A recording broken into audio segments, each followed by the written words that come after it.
tepat jam 9.30 pagi kembali bersiaran bersama kami di Malaysia hari ini. Assalamualaikum, selamat pagi. Dua pada pagi ini adalah saya Hanif Miswan bersama dengan saya Sofia Jo Solehatun. Dan pastinya hari ini tarikhnya 18 Januari 2023. Saya pun celik dah masuk ke pertengahan bulan pertama di tahun ini. Semoga perancangan anda ataupun azam baru anda dalam landasan yang baik dan kita bersemangat pagi ini untuk memulakan pagi Rabu kita. Hanif bagaimana? Sihat? Alhamdulillah sihat. Sofia sihat ya? Alhamdulillah. Okey, dan kita juga berharap agar perkara yang sama juga anda dapat lalui pada hari ini. Ini pertengahan minggu, kita percaya macam-macam program yang mungkin telah pun dirancang untuk menuju ke hujung minggu yang panjang pada minggu ini dengan musim perayaan yang bakal berjalan tiba, dan sekarang ni masing-masing sibuk dengan keadaan untuk buat persiapan sama ada nak pulang ke kampung ke, nak pergi bercuti ke, ataupun mungkin ingin meraihkan dengan keluarga yang tercinta. Persiapan bermula sekarang ya. Saya suka perkataan persiapan tu sebab kita menjengah melihat keadaan di ibu kota ni memang sibuk daripada hujung minggu sehingga ke hari ini. Semua pusu-pusu untuk melakukan last minute shopping bersempena dengan Tahun Baru Cina pada hujung minggu ini. Semoga kepada anda yang nak pulang ke kampung, lakukan perancangan, termasuklah perjalanan anda pulang ke kampung ni kena merangkumi juga apa yang tertera di Malaysia, di mana cuaca itu juga memberikan peranan dalam keselamatan perjalanan kita. Sofia, macam mana persiapannya? Okey, saya memang biasa menyambut Tahun Baru Cina ni kat Kuala Lumpur je. Di sini sajalah kan? Di sini saja, alhamdulillah. Jadi mungkin sedikit sebanyak tu memudahkan kita lah. Dak ibu kota lah ni. Dak ibu kota. Okey, ini keadaan cuacanya. Kita akan terus memberikan perkembangannya dari semasa ke semasa kerana ini penting untuk kita tahu bersama, dan keadaan di bandar-bandar utama difahamkan agak baik juga pada ketika ini, kecuali mungkin di Kota Baru pada waktu sekarang ini difahamkan agak mendung, keadaan ada awan dan amaran-amaran ribut petir juga. Tiada amaran ribut petir, tapi ada amaran hujan berterusan. Ini di sekitar Pahang, Johor yang dilaporkan juga hujan berterusan dijangka berlaku dalam keadaan waspada. Manakala hujan berterusan juga dijangka berlaku pada 20 Januari hingga 22 Januari di sekitar Kelantan, Terengganu dan juga kawasan Pahang ya. Agak berbeza kali ini kalau setiap tahun kita lihat berdekatan atau hampir dengan Tahun Baru Cina ini biasanya cuaca panas. Tapi pada tahun ini agak sejuk, termasuklah di negeri sebelah utara saya tahu. Sik Kedah mengalami cuaca yang sangat sejuk, 18 ke 19 darjah. Jadi ini sedikit sebanyak perubahan cuaca yang kita lihat tahun demi tahun, agar anda semua kita harapkan lebih berwaspadalah dengan amaran ribut cuaca yang telah pun diumumkan oleh Met Malaysia. Awak cakap tentang utara okey, kita pun nak singgah ke utara ni. Kabarnya orang utara di Alostar suka minum kopi Arabica campuran ni. Itu kan kopi favourite awak ke? Sangat. Tapi saya orang tengah lah. Orang tengah lah. Tapi ini suka buatan Arabica sendiri. Jugalah. Sangat. Kalau saya pi ni memang tak kalut orang kata. Okey, jom kita saksikan bingkisan ini, warung kopi kampung, campuran kopi Arabica ciptaan sendiri.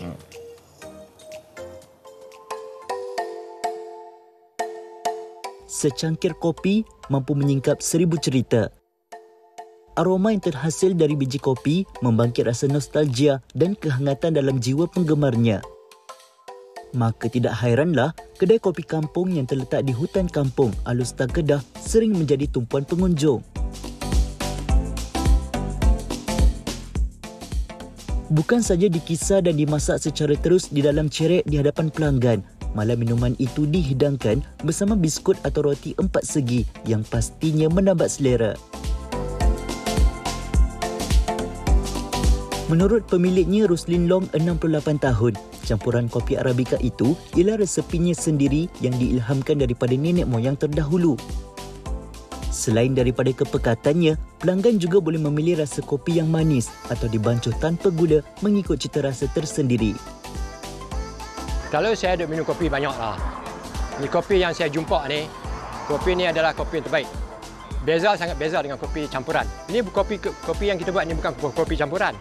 Kopi campuran dia bubuh gandum, dia bubuh lele, saya tak buah apa, tahu agak tempurung marah. Dia bubuh kacang lah, dia bubuh apa, tapi itu dia bubuh gula. Kopi campuran. Tapi kopi yang kita buat di sini yang sediakan adalah kopi khas, kopi original. Lebih istimewa, kopi kampung ini disediakan menggunakan cara tradisional di atas dapur kayu dengan nyalaan api sederhana.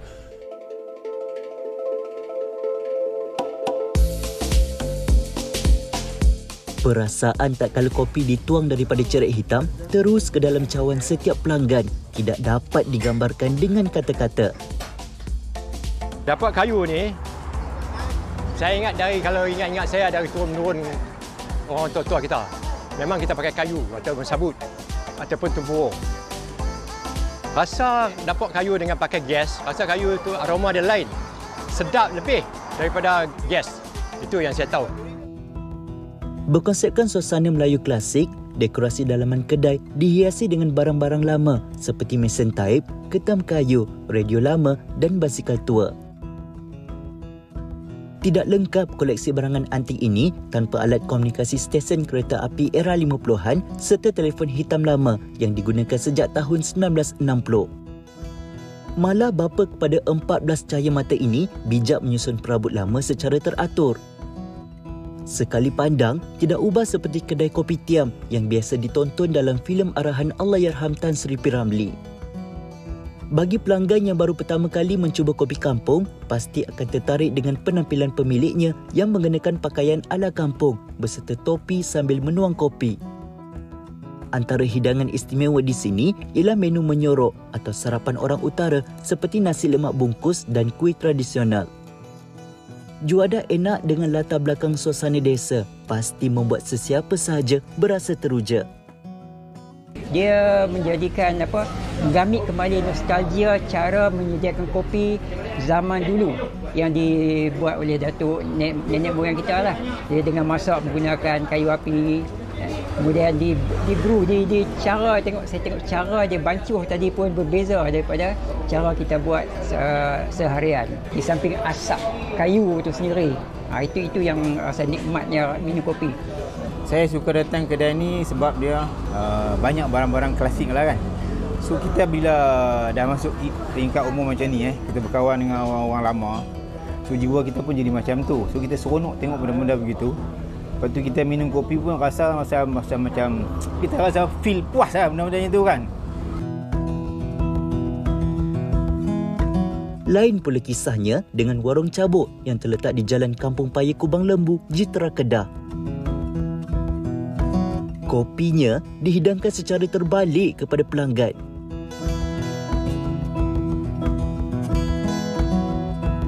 Menurut pemiliknya Muhammad Hazrul Hassan, cetusan idea ini timbul ketika dia melawat sebuah kedai yang menggunakan kaedah sama ketika proses penyediaan kopi di Jawa Indonesia. Orang tua dulu bila minum kopi dia pakai tuang dalam piring kan. Tuang dalam piring, tunggu sejuk dia pakai menggunakan piring tu. Kan?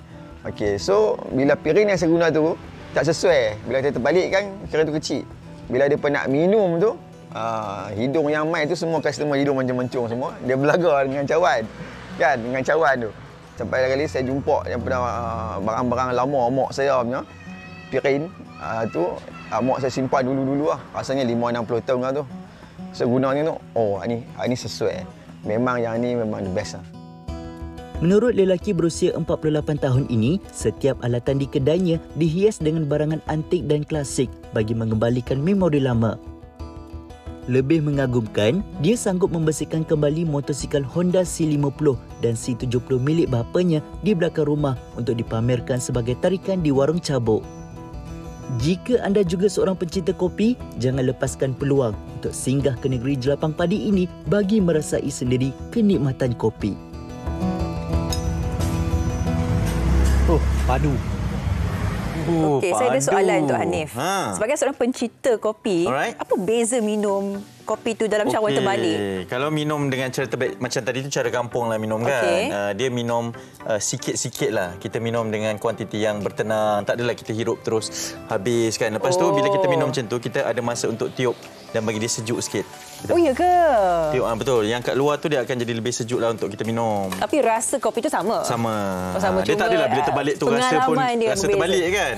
Pengalamannya berbeza dan kita minum dengan menghirup. Yalah, nama pun kopi kampung. Tapi saya suka ayat terakhir tadi tu, padu. Kalau orang utara, padu bang. Mantap. Okey, kita nak saksikan pula. Ini sedikit sebanyak sesuatu yang menggambarkan mentaliti kita sebagai rakyat. Adakah kita boleh hidup seperti ini dengan keadaan tandas yang sangat kotor dan boleh dikatakan sedikit sebanyak memalukan jugalah imej negara kita. Perkara pertama, kalau saya pergi ke kedai makan secara di tempat awamnya adalah melihat keadaan tandas mereka. Itu perkara pertama nombor satu, kan. Betul. Dan ini kita nak tengok tentang bagaimana rupanya tandas awam di Malaysia secara realitinya. Jom kita saksikan.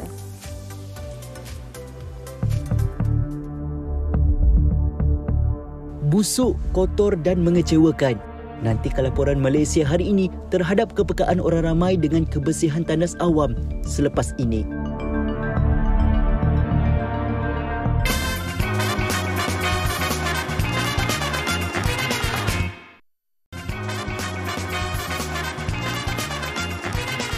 Kembali menghidupkan pagi anda di Malaysia hari ini. Saya Sofian dan juga Hanif dan kita memasuki topik ini tentang mentaliti kita yang sedikit sebanyak ataupun sangat berkait rapat sebenarnya tentang cara kita melihat kemudahan awam termasuklah tandas. Ada tak antara momen-momen yang bila Hanif masuk ke kawasan awam ni nak guna tandas tu tapi tak jadi? Patah balik. Betul, sanggup tahan daripada kita melepaskan hajat itu, sanggup tahan sehingga sampai ke rumah Kan? Dan itu sebenarnya bukan satu perkara yang perlu diberikan pujian sama ada kita ni boleh tahan ataupun tidak. Itu membahaya untuk kesihatan dan itu mungkin kerana keadaan tandas itu yang menggerunkan untuk kita melangsaikan hajat kita pada ketika itu. Dan untuk itu kita nak bersama, saya perkenalkan terlebih dahulu tetamu yang berada di studio bersama kita, Profesor Madya Dr. Haliza Abdul Rahman daripada Jabatan Kesihatan Persekitaran dan Pekerjaan, Fakulti Perubatan dan Sains Kesihatan, Institut Pengajian Sains Sosial UPM. Selamat pagi, Prof. Selamat pagi. Terima kasih, Prof. Jadi, Prof, sebelum kita memulakan perbincangan kita yang harapannya boleh mengubah persepsi dan juga cara kita memandang penggunaan kemudahan awam ini seperti tandas. Kita saksikan dulu bingkisan ini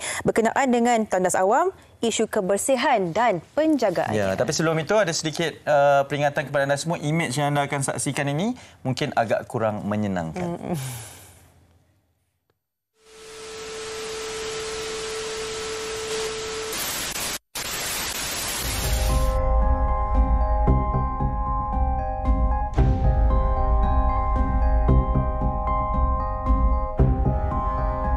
Infrastruktur negara kelas pertama namun mentaliti rakyat kelas ketiga.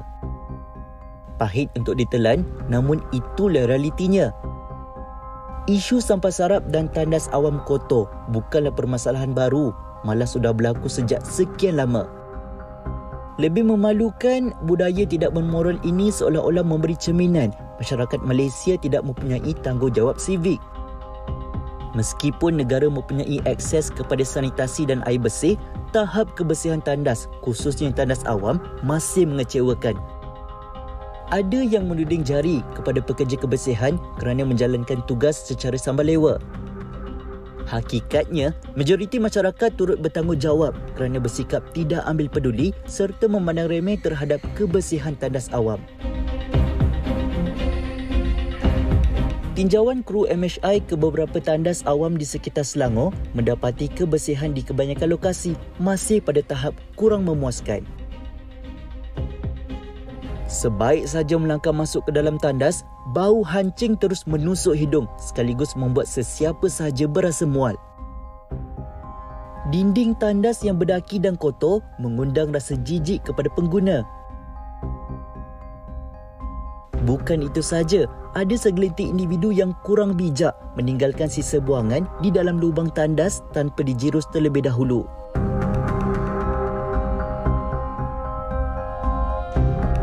Lebih teruk, sisa air kencing turut terpercik pada mangkuk tandas menyebabkan bau yang kurang menyenangkan.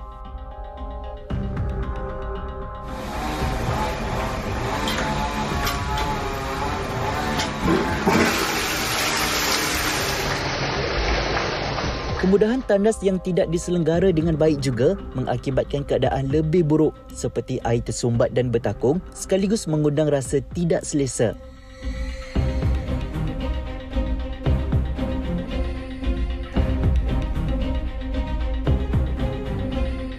Budaya vandalisme di tandas awam juga tidak kurang hebatnya. Pelbagai lukisan berbau lucah, kata-kata kesat serta tulisan tidak sepatutnya turut diconteng pada pintu dan dinding tandas. Kalau masuk secara percuma, boleh pejam mata lagi. Tapi ada yang kena bayar 50 sen sebelum masuk, masih juga disajikan dengan pemandangan serta suasana yang meloyakan. Tidak dinafikan masih ada tandas awam yang bersih dan selesa untuk digunakan. Namun, masih belum cukup untuk menghilangkan bayangan tandas awam yang sinonim dengan keadaan tidak bersih. Kaca TV sekarang ini ialah gambar keadaan salah satu mangkuk tandas yang saya lihat sebentar tadi agak kotor dan terdapat kesan kehitaman pada permukaannya, tetapi saya dah mencuba semampunya untuk membersihkan mangkuk tandas itu dan saya nak lihat apa akan jadi kepada mangkuk tandas di kubikel yang sama tetapi selepas digunakan oleh individu-individu lain selepas saya.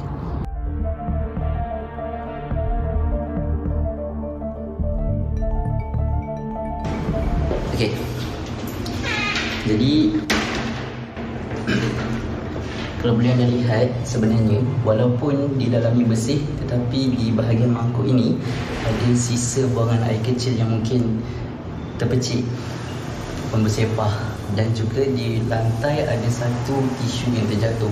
Walaupun kekotorannya minima, berada di tahap yang minima tetapi saya rasa sudah cukup untuk memberikan gambaran bagaimana sikap pengguna yang menggunakan tandas awam. Ini baru sekejap.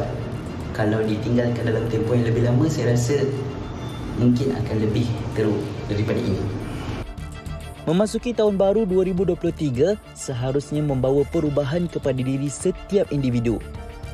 Kefahaman mengenai keperluan, cara penggunaan tandas termasuk menghormati kemudahan tersebut sebagai hak bersama orang awam wajar diterapkan agar menjadi norma baru dalam kehidupan masyarakat. Itulah tadi laporan yang cukup komprehensif, yang cukup memfokuskan bukan sahaja keadaan tandas itu tapi juga perbuatan ataupun kelakuan kita sebagai rakyat Malaysia menggunakan kemudahan awam seperti ini. Dan di mana kita boleh labelkan sebagai sangat mengecewakan sebenarnya, Hanif. Betul. Dan tadi adalah wartawan Afiq dengan laporan tersebut. Well done. Dan sebab tu kita bawakan Profesor Madya Dr. Haliza Abdul Rahman sama kita sekali lagi kita perkenalkan untuk berbicara berkenaan dengan isu ini. Prof, mungkin apa yang berlaku tadi itu adalah realitinya. Menyedihkan tetapi itulah situasi di Malaysia ni, Prof. Ya, sebenarnya ya kalau kita lihat ya masyarakat Malaysia ya menuju ke negara maju, tetapi dari segi perlakuan ya, tabiat, sikap atau amalan ya, semudah penggunaan tandas pun kita ada menghadapi masalah ya. Okey, sebagai contoh ya kajian yang dijalankan pada tahun 2019 ya, tinjauan yang dilakukan terhadap lebih 10,000 tandas awam menunjukkan ya 61% tandas kita ketika itu berada pada tahap yang teruk. Yang itu 2019. 61%. Ya, 61% tandas awam berada pada kategori teruk. Ya. Sepatutnya ini tidak boleh berlaku ya, sebab kita sebagai masyarakat ataupun individu yang akhirnya membentuk masyarakat ya, yang kita kata perkataan mampan, madani dan sebagainya, semudah itu kita tidak boleh uruskan tandas kita dengan baik ya. Sebab kalau kita nak tahu ya secara umum seorang individu menggunakan lebih kurang 6 ke 8 kali tandas sehari ataupun 2,500 kali setahun. Jadi tempat yang kita sering kunjungi itu mestilah sepatutnya bersih, wangi, segar dan sebagainya. Sepatutnya kan Prof, kita melihat tandas ni bukan daripada aspek kotor tak kotor saja tapi juga aspek kesihatan kita. Macam Dr. sebutkan tadi, sehingga 8 kali sehari seseorang menggunakan. Prof sendiri melihat situasi ini, adakah sepenuhnya boleh mengatakan bahawa pengguna sahaja yang tak menjaga ataupun penyelenggaraan tempat awam itu, tandas itu juga tidak dijaga sehingga mengakibatkan kelakuan seperti ini, Prof? Kalau kita tengok kalau di Malaysia tandas awam terutamanya terletak di bawah bidang kuasa kerajaan tempatan. Majlis Perbandaran, Majlis Daerah ataupun Dewan Bandaraya sebagai contoh. Tetapi oleh kerana kekangan mungkin dari segi kaki tangan dan sebagainya, kebanyakan kontrak membersihkan tandas awam ni disubkan kepada kontraktor. Kontraktor pembersihan. Jadi walau bagaimanapun kita tidak bolehlah menunding jari kepada mana-mana pihak, kerajaan tempatan, pihak kontraktor pembersihan maupun pengguna tandas awam itu mestilah bekerjasama masing-masing untuk memastikan tandas itu bersih.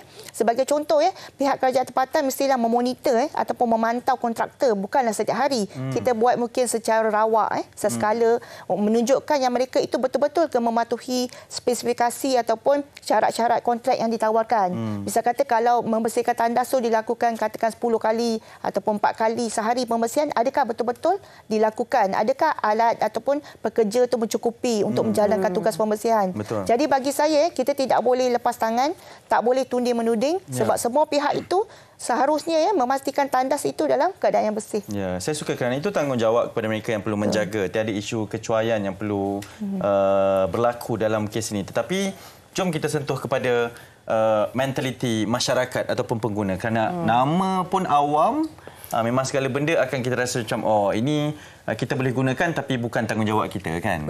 Itu memang ini hak kita tapi bukan tanggungjawab kita untuk menjaga. Termasuklah bas awam ke pengangkutan awam sekalipun asal ada nama awam je memang itulah mentalitinya. Dan itu terbukti dengan laporan tadi bila dibiarkan selama 20 minit daripada dah dibersihkan menjadi kembali kepada habit ataupun tabiat yang lama ini. Macam mana sebenarnya kita nak tackle isu ini dari sudut mentaliti masyarakat kita sendiri? Kerana di luar pun ada tandas awam, luar negara pun ada tandas awam tapi mungkin peratusannya tidak sampai ke tahap 61% itu, Prof. Betul sebenarnya kan kalau kita buat kajian mentaliti ataupun persepsi masyarakat Malaysia ni kalau benda tu bukan melibatkan dia, benda tu melibatkan kerajaan tempatan sebagai contoh. Jadi dia rasa tu bukan tanggungjawab dia. Dia bayar katakan 5%, ada pihak lain yang mungkin akan bersihkan.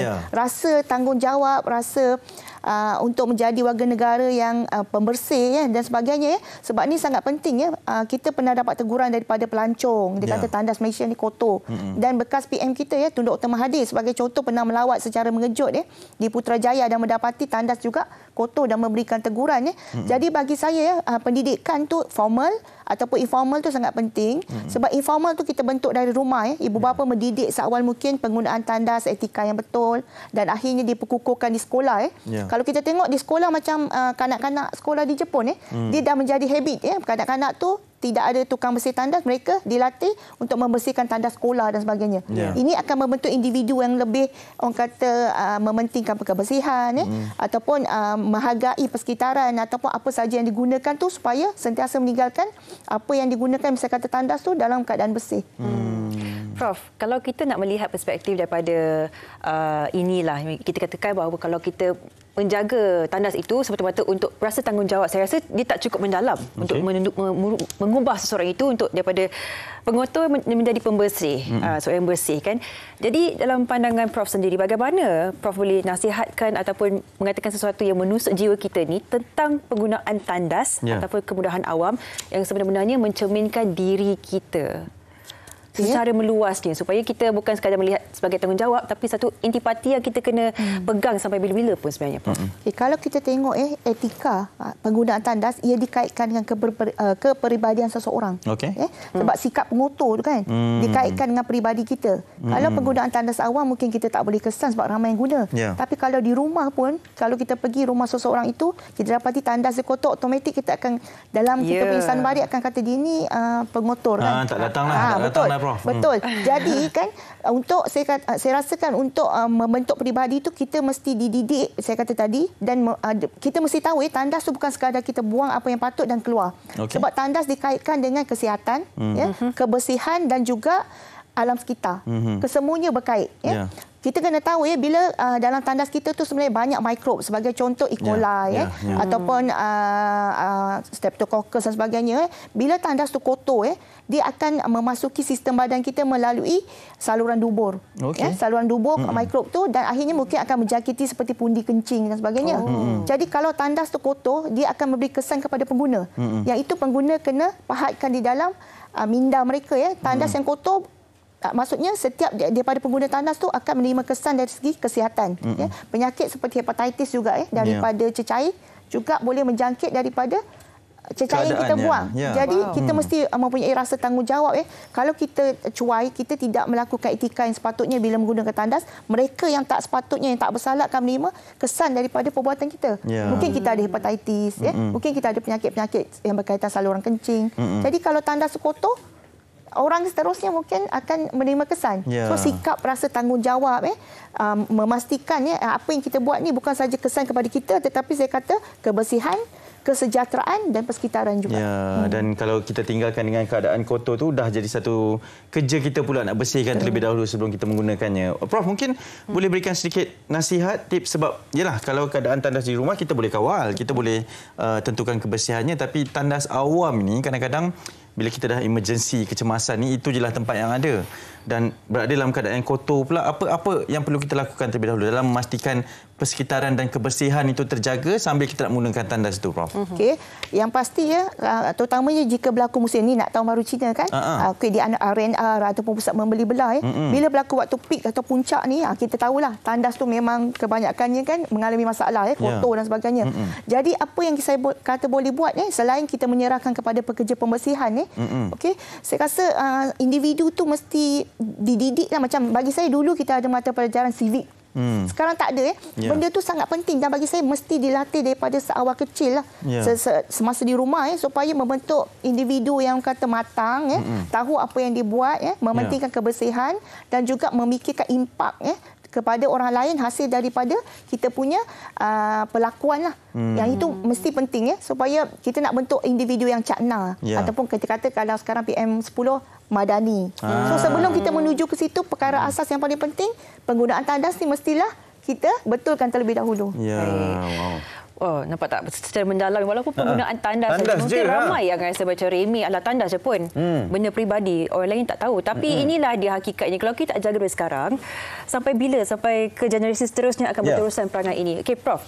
Adakah melampau lah kalau kita katakan bahawa ayat ni, kata-kata ni mungkin tak sekuat mana untuk mengubah persepsi seseorang dan penggunaan tandas. Adakah terdapatnya cara untuk memantau ataupun nak kata penguasaan macam keras sangat pula kan? Tapi takkan sampai tahap tu. Takkan kena ada seseorang untuk menjaga tandas tu setiap masa. Bagaimana Profesor? Keluar kotor saman. Takkan sampai tahap tu kan? Adakah kita perlu ke arah itu supaya orang kita ni berubah? Okey, sebenarnya tak perlu sebab tandas ada satu ruang peribadi. Kalau kita nak pasang CCTV pun memanglah tak logik kan sebab kita mendedahkan kita punya keaiban. Jadi saya rasa apa yang dilakukan oleh kerajaan Singapura, kempen besar-besaran antara lain selain pada mengubah sikap, dia ada kempen yang dinamakan pump. Kita masuk tandas tu kita pump, lepas tu kita buang apa yang patut, bersih dan juga kering. So pump, buang, bersih, kering. Jadi setiap individu tu dia mesti bila masuk tandas dia mesti ada etika yang tu. Selain pada kita membentuk pendidikan tadi, kempen mungkin juga kempen besar-besaran ataupun mungkin penguatkuasaan tu saya rasa agak sukarlah sebab dia ruang peribadi kan. Kita tak tahu siapa yang sebenarnya yang mengotorkan tandas tu. Jadi saya rasa kempen besar-besaran di tempat-tempat awam, misal kata poster ataupun apa-apa yang boleh menyebabkan masyarakat ni berubah, tapi yang itu bukanlah jangka masa pendek. Dia memakan masa tetapi kita usahalah sekurang-kurangnya ia boleh sedikit sebanyak membentuk kepribadian ke arah penggunaan tandas yang lebih baiklah. InsyaAllah. Okey, Prof, sampai kita berbicara ni saya percaya ini adalah isu yang mendapat perhatian ramai juga dan ramai yang memberikan komennya. Nanti kita akan singgah ke sana. Sekarang kita nak kongsikan ni, Prof, satu trivia berkenaan dengan era revolusi tandas yang mungkin berlaku dari zaman dulu macam mana sehinggalah ke zaman kita berada sekarang ini. Okey, jom kita saksikan.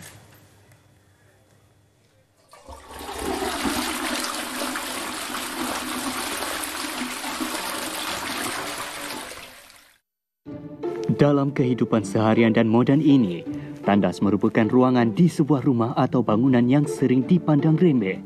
Namun sebaliknya, tandas amat penting kepada masyarakat bagi memastikan kebersihan dan kelestarian hidup manusia yang lebih terjamin. Berikut adalah revolusi ciptaan mengenai tandas yang merupakan tempat privasi paling penting dalam kehidupan kita.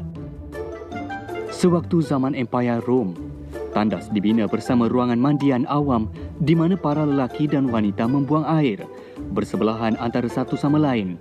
Orang Rom menganggap aktiviti melepaskan hajat di tandas sebagai perkara sosial seperti membincangkan isu semasa dan bertukar pendapat. Di zaman pertengahan di Eropah pula, terutama di Perancis, penduduk zaman itu telah membiasakan diri membuang najis di dalam baldi najis. Kemudian apabila penuh, najis itu akan dicurah ke lorong dan jalanan. Orang yang lalu lalang dan pedati kuda yang membawa bekalan makanan ke pasar pasti terkena percikan najis ini. Amalan ini mewujudkan persekitaran yang kotor, bau busuk dan mengundang penyakit. Oleh itu pada tahun 1775, Alexander Cummings berjaya mencipta takungan najis untuk tandas yang dinamakan S-trap atau perangkap es. Direka bertujuan menghalang gas busuk dari saluran pembetungan terus masuk rumah. Ia dipasang pada mangkuk tandas dan ciptaan beliau masih digunakan sehingga kini. Kini masyarakat moden tidak perlu lagi risaukan najis yang tiba-tiba jatuh dari langit. Dengan adanya kemajuan teknologi, membolehkan kita membuang air dengan selesa. Tidak dinafikan tandas memainkan peranan penting dalam era kemajuan tamadun manusia.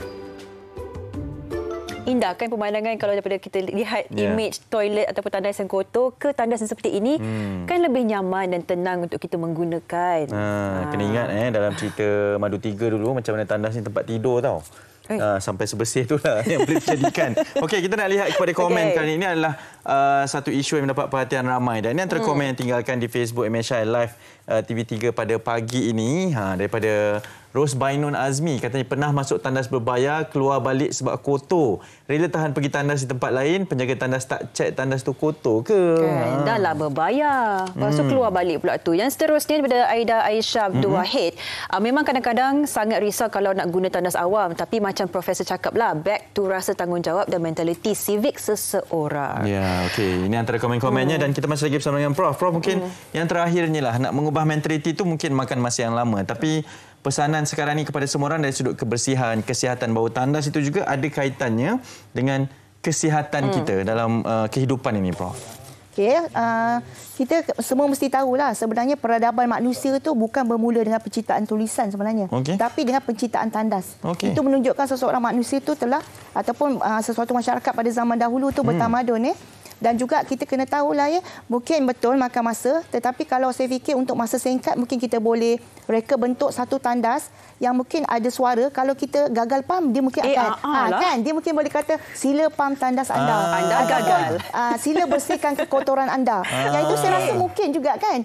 Buat kuat sikit suara dia. Kasih speaker tu kuat sikit orang lain supaya dengar orang sebelah boleh dengar. Jadi mungkin itu mungkin cara yang kita boleh guna kalau kita gagal mendidik masyarakat kita ke arah etika penggunaan tandas yang betul. Lupa pam ke kan? Betul. Kan? Yang itu mungkinlah tinggal sesuatu. Betul kan? Yang itu logik untuk kita buat. Prof, terima kasih banyak. Saya kira idea ni sangat menarik kerana kalau kita berkelana keluar negara bukan semuanya indah juga Ada kawasan yang tak ada kubikel ke apa semua pun. Ini di Beijing, di China. Saya pernah ke sana jugalah. Okey, kita nak ke bingkisan seterusnya. Ni yang paling cantik di Melaka ni, Sofia. Ya, tapi saya nak usik sikitlah. Sebab saya teringat masa zaman saya ada bayi yang kecil, kan tandas tu kadang-kadang ada tempat tukar lampin bayi tu tak? Kat tempat tukar lampin bayi pun ada calitan sini sana. Jadi bayangkan ibu bapa pun kita jadi mak orang, ayah orang kan, ini pun perlu dititik beratkan bukan sahaja tandas tapi untuk keselamatan bayi kita juga. Okey, balik kepada bingkisan itu, kita cakap tentang tandas kotor, tapi kita melihat ada juga tandas yang bersih yang boleh dibanggakan. Prof, kejap Prof. Aduh Prof. Sabar Prof. Kita kena tengok dulu tandas cantik ni. Tandas cantik ni kat mana? Okey, dia ada di hadapan bangunan State House Melaka, kelihatan berseri-seri warna keemasan. Okey, jom kita saksikan bersama-sama dengan Prof kita. Jom. Dari jauh saya datang hari ini ke Melaka. Katanya kat sini ada tandas yang viral, yang tular dekat media sosial. Berhadapan dengan bangunan merah, berada di bawah surau warisan. Nak tengok apa yang unik? Jom kita masuk ke dalam. Untuk masuk ke tandas ini, anda perlu membayar RM2. Agak-agak berbaloi tak? Tandas cantik atau dikenali juga sebagai Melaka Golden Toilet telah diubah suai menjadi tandas serba mewah pada tahun 2022 dan mula buka pintunya kepada orang awam sejak Ogos tahun lalu. Kos pengubahsuaian tandas ini menelan belanja sehingga RM350,000. Dilengkapi dengan cermin yang mempunyai jam, perkongsian info di dalamnya, wangian yang menyegarkan, pasti terasa selesa bila berada di tandas ini dengan konsep emas. So kita sudah finalize, so kita pergi carilah material-material, go dengan cari-cari kilang dari luar, customize, lepas kita import yang barang-barang emas. Kita pilihlah sebab dia terang, so dia kenapa buat timba, semua orang nampak, dia orang syok, masa nampak dia syok, tak ada macam kenapa biasa saja. Sudah berkhidmat selama 5 tahun menjadi tukang cuci, Farina Aznin 53 tahun akui tidak kira tandas biasa atau tandas mewah, yang pasti kebersihan tempat itu adalah keutamaan. Ada sikit kesukaran pada awalannya. Penggunaan tisu, penggunaan air yang tak tutup. So we have to educate people. So for the model untuk toilet ni, kita adalah satu permulaan untuk mengajar dia orang cara menjaga kebersihan. Nampak macam remeh benda tu, tapi have to do by your own self lah. Cuma di sini kena teliti lah. Sebab orang bayar RM2, kita dapat duit dan kita mesti bagi apa yang RM2 tu nilaiannya. So, I always talk about you talk about money, we care about hygiene. So, kita kena bersih lah. So, 30 minit sekali akan mop, akan lap. Dan bila keluar tu, kita tanya pelanggan, okey tak, Kak? Walaupun tandas ini tidak ada bandingannya, namun hanya pengunjung sahaja yang akan menentukan sama ada konsep ini berjaya atau sebaliknya. Best lah. Tak pernah masuk tandas macam ni. Bayar RM2 tu berbaloi lah. Selalu masuk 50 sen je. Tandasnya kan. Terkejut lah. Tapi bila dah masuk tu, saya tengok okey lah. First time tengok tandas memang cantik lah. Berbaloi lah kalau macam nak macam tak gambar cantik kan. Tak percaya lah di tandas macam tu. First time masuk tapi rasa macam terkejut. Pasal pula RM2 tapi masuk dalam tu boleh lah. Sebab ada aircon sekali tu. Bau dia ada bau harum yang bunga-bunga. Kawan saya kata tandas RM2 sebab belum masuk lagi kan. Lepas tu bila kita dah masuk, saya kata patutlah. Saya kata RM2 pun dengan aircon bersih, cantik. Okey. Cantiklah, tak pernah lagi lah saya jumpa tandas macam ni. Macam Dato' Lee cakap, kita boleh macam santai di dalam. You nak baca buku di dalam pun boleh. So, really relax di dalam lah. Wow, tak nak keluar. Boleh tak nak keluar? Tapi kena keluarlah kan. Seriously, toilet dia memang cantik sangat. Yang penting masuk-masuk kena tengok cermin sebab kita perempuan. Lepas tu kita pergi tengok dia punya mangkuk tandas tu memang bersih. Jadi sesiapa yang ada di Melaka sekarang ni ataupun dah tahu pasal toilet cantik ni, bolehlah singgah. Okey, jom.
Hanif, saya rasa macam alunan saksofon ni dia memberi satu ketenangan terbuai-buai je. Lain daripada lain kan? Tengah tenang lah ni. Tenang. Tengah dibuai lah ni. Ya, daripada topik kita tadi, kat sini kita tenang kembali. Ya, betul. Itu tujuannya dan kembali bersama kami di Malaysia hari ini kerana kita nak kongsikan berkaitan dengan bakat anak muda ini yang membuai kita dengan alunan tiupan saksofonnya. Ini kan bawakan dari nun jauh di ini banyak kita ke utara lah kan? Kita ke Perlis pula. Kita bersama terus dengan Syed Sahil Iskandar, Syed Syaf Riza. Assalamualaikum. Waalaikumsalam. Suara pun. Betul, suara pun boleh pergi jauh ni. Jauh ni. Selamat pagi Syed. Mungkin kita nak kongsikan tentang bakat awak bermain saksofon ini. Tadi kita saksikan sedikit. Macam mana sebenarnya background awak ni main saksofon ni? Saya bermula daripada tingkatan 1. Waktu tu saya belajar daripada pancaragam sekolah. Okey. Dan bermula usia tu awak terus jatuh cinta dengan instrumen saksofon ni dan bagaimana ibu dan ayah memberikan sokongan pula sejurus lepas tu? Sebenarnya dia belikan saksofon pertama ke pada usia tu ke bagaimana? Ke masuk kelas ke?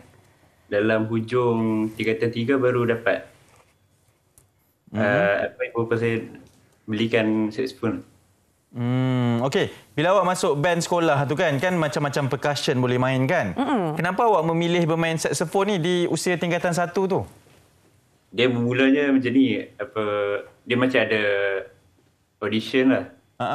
Macam daripada coach sendiri, dia tengok macam saya ni sebab dari segi fizikal, dia nampak saya sesuai dengan saxophone. Jadi saya pun try.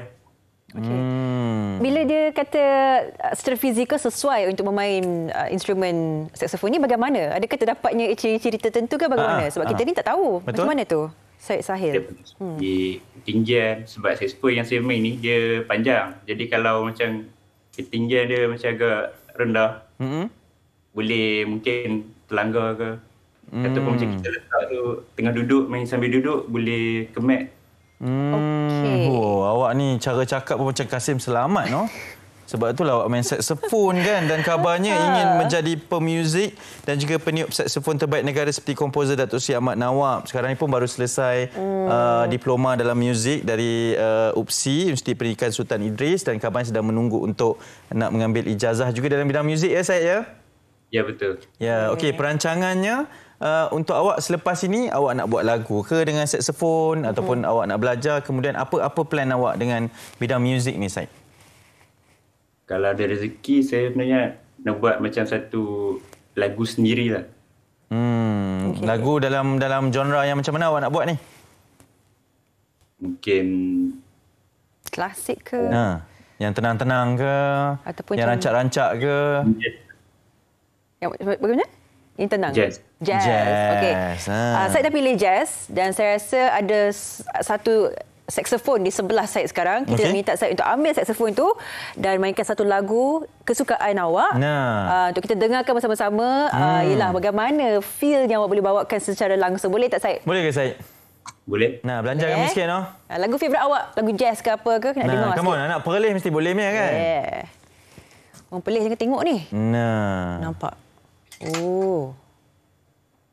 Okey, persilakan.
Wow, dia terus masuk Mariah Carey ya. Hebatnya. Jadi macam mana nak cakap, pengawalan pernafasan tu sangat penting juga kan, Syed? Betul. Okey, jadi macam awak boleh ajak kami sikit tak? Ajak kami sikit. Macam nak kuatkan paru-paru ni bagaimana? Kalau buat nak ajar ni saya kurang sikit dah. Tapi ada exercise-nya lah. Ada juga. Okey. Dia macam nak menyanyi macam tu pula. Awak ni memang tenang lah. Dia memang sama dengan saxophone tu. Memang tenang betul lah. Memang patut main saxophone ni. Sesuai. Okey, siapa idola awak dalam bidang ni, Syed? Ya.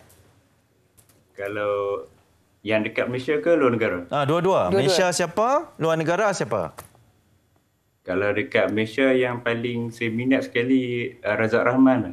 Okay. Kalau dekat luar negara sebenarnya saya minat, macam saya minat jazz kan, saya minat Chad Elby.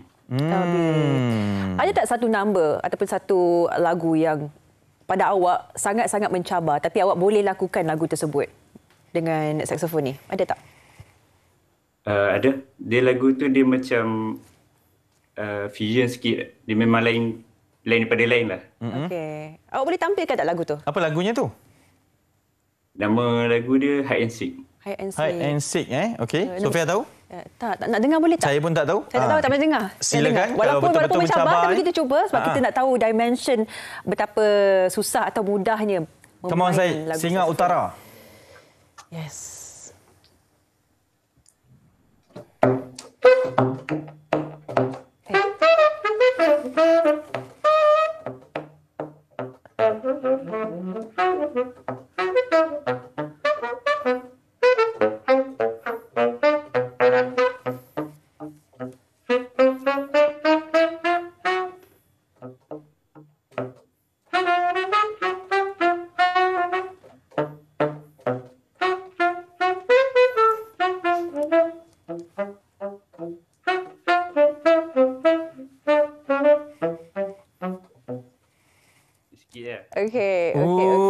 Betul-betul dia main hide and seek yang kita. Kan, betul hide and seek kan. Saya faham kenapa lagu tu agak mencabar. Okay. Sebab dia pernafasan dia kena jaga dan semua kan. Okey, cita-cita awak secara meluas je lah. Saya jangka masa panjangnya. Ya, memang awak nak mencubit bidang muzik, nak melekat sama dengan saksofon ni, tapi apa antara kata goals awak satu hari nanti mesti kena capai benda ni? Apa tu, Syed? Tahap mana nak sampai tu?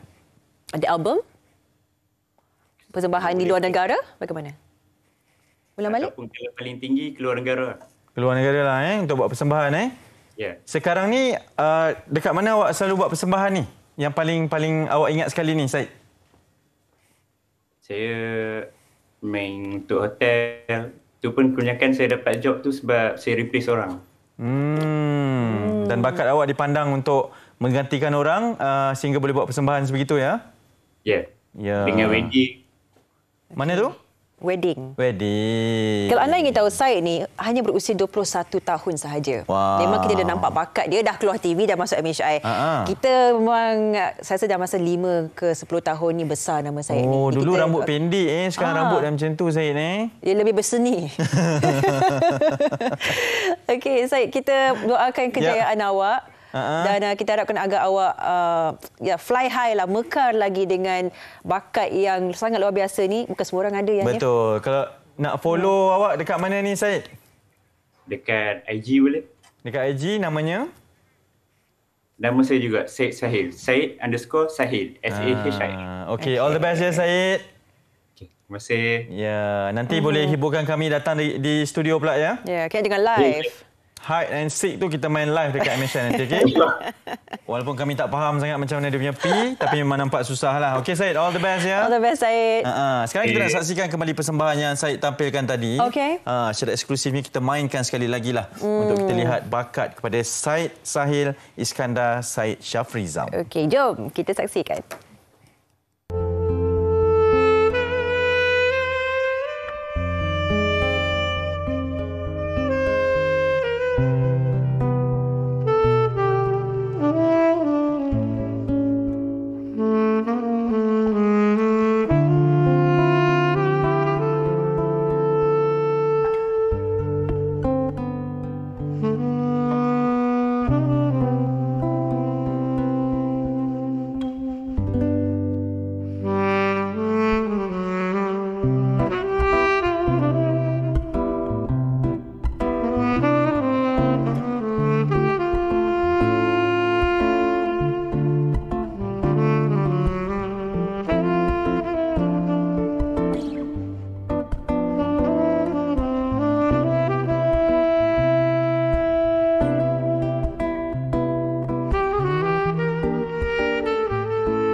Anda di Malaysia hari ini, di pagi ini, dan kita terus menjengah masuk ke akhbar hari. Saya terkejut sebenarnya. Okey.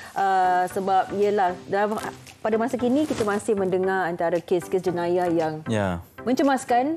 Baru-baru ni apa terjadiannya? Betul. Banyak awak memang berkisahkan tentang jenayah ya, dan ini dikongsikan di harian Metro. Di muka hadapannya satu yang mengejutkan juga di laman media sosial juga diperkatakan berkenaan dengan penemuan mayat yang dipotong 6 di tepi lebuh raya kemudian disumbat di dalam bagasi. Seorang lelaki dibunuh kejam apabila tubuhnya dipotong kepada 6 bahagian dan disumbatkan ke dalam beg pakaian. Mayatnya dibuang di tepi lebuh raya Plus berhampiran Susur, Rawang Selatan, ditemui jam 2 petang semalam. Rentetan berita ini boleh dapatkan di halaman ke-5 pada akhbar hari ini, di mana jasad tersebut dipotong 6 bahagian dan menurut polis pada ketika ini, setakat ini polis mengesyaki mangsa adalah lelaki warga asing berdasarkan siasatan awal yang dilakukan, dan besar kemungkinan mangsa dibunuh di lokasi lain sebelum mayatnya dibawa dan dibuang ke dalam longkang di tepi lebuh raya berkenaan.